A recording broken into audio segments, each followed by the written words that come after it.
Assalamualaikum warahmatullahi wabarakatuh. Waalaikumsalam warahmatullahi wabarakatuh. Waalaikumsalam warahmatullahi wabarakatuh. Baiklah, sebelum memulai presentasi pada sore hari ini, izinkan kami memperkenalkan diri. Kami dari kelompok 6 yang beranggotakan Zaifuddin Zuhrotolala dengan NIM F1C121036 dan saya sendiri Salmi Oktariani dengan NIM F1C121042 dan Tribuana Tunggadewi dengan NIM F1C121054. Dan kami akan mempresentasikan hasil diskusi kami mengenai bagaimana membangun paradigma Al-Qur'ani. Materi pertama yaitu pengertian paradigma. Secara etimologis, kata paradigma berasal dari bahasa Yunani, yang asal katanya adalah para dan digma. Paradigma para mengandung arti di samping, di sebelah, dan keadaan lingkungan. Digma berarti sudut pandang, teladan, arketil, dan ideal. Dapat dikatakan bahwa paradigma adalah cara pandang, cara berpikir tentang suatu realitas. Adapun secara terminologis, paradigma adalah cara berpikir berdasarkan pandangan yang menyeluruh dan konseptual terhadap suatu realitas atau suatu permasalahan dengan menggunakan teori-teori ilmiah.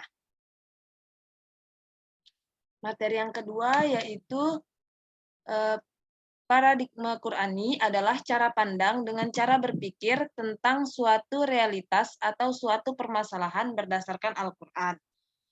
Selain itu, tujuan dari Al-Qur'an diturunkan ke muka bumi ini yang pertama yaitu meluruskan akidah manusia, meneguhkan kemuliaan manusia dan hak asasi manusia, mengarahkan manusia untuk beribadah secara baik dan benar kepada Allah, mengajak manusia untuk menyucikan rohani, membangun rumah tangga yang sakinah dan menempatkan posisi terhormat bagi perempuan, membangun umat menjadi saksi atas kemanusiaan dan mengajak manusia agar saling tolong-menolong. Materi selanjutnya yaitu paradigma Qur'ani sebagai satu-satunya model untuk menghadapi kehidupan yang akan disampaikan oleh Saudari Tribuana Tunggadewi. Kepada Saudari Tribuana Tunggadewi dipersilakan.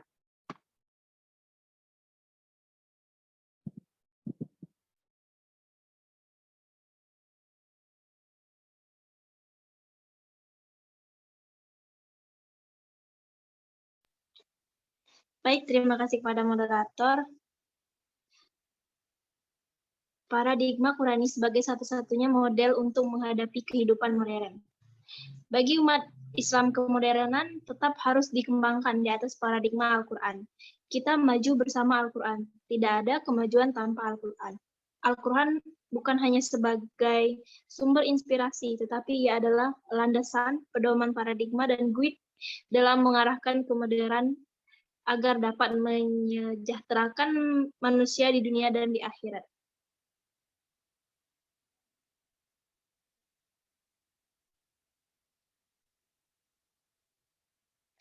Lalu materi yang selanjutnya, selayang pandang pendidikan Islam. Dalam paradigma pendidikan Islam disebutkan bahwa istilah pendidikan Islam mencakup beragam pengertian, yaitu al-tarbiyah, al-diniyah, pendidikan keagamaan, taklim al-din, pengajaran agama, al-taklim al-dini, pengajaran agama, al-taklim al-islami, pengajaran keislaman. Baik, mungkin itu saja. Saya kembalikan lagi kepada moderator. Baik, terima kasih saya ucapkan kepada Saudari Tribuana Tunggadewi. Materi selanjutnya yaitu paradigma Al-Quran mengenai pendidikan Islam yang akan disampaikan oleh Saudara Zaifuddin Zuhro. Kepadanya dipersilahkan.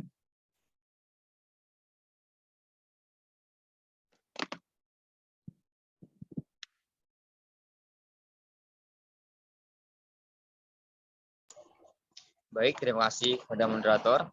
Baik, dan saya, paradigma Al-Quran mengenai pendidikan Islam. Dalam konteks pengembangan pendidikan Islam dengan semangat memadukan ilmu umum dan ilmu agama, sebagaimana sekarang menjadi tren di kalangan sekolah dan perguruan tinggi Islam. Al-Quran sebagai sumber pemikiran Islam sangat banyak memberikan pencerahan yang perlu dikembangkan secara filosofis maupun ilmiah. Al-Quran merupakan salah satu sumber pendidikan Islam di samping As-Sunnah. Al-Quran dijadikan sebagai sumber pendidikan Islam pertama dan utama karena memiliki nilai absolut yang diturunkan dari Tuhan.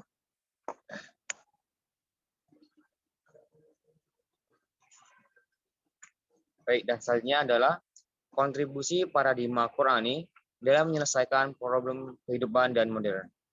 Fakta sejarah bahwa kemajuan, kedamaian, keamanan, dan kesejahteraan yang telah dicapai pada masa keemasan Islam adalah wujud dari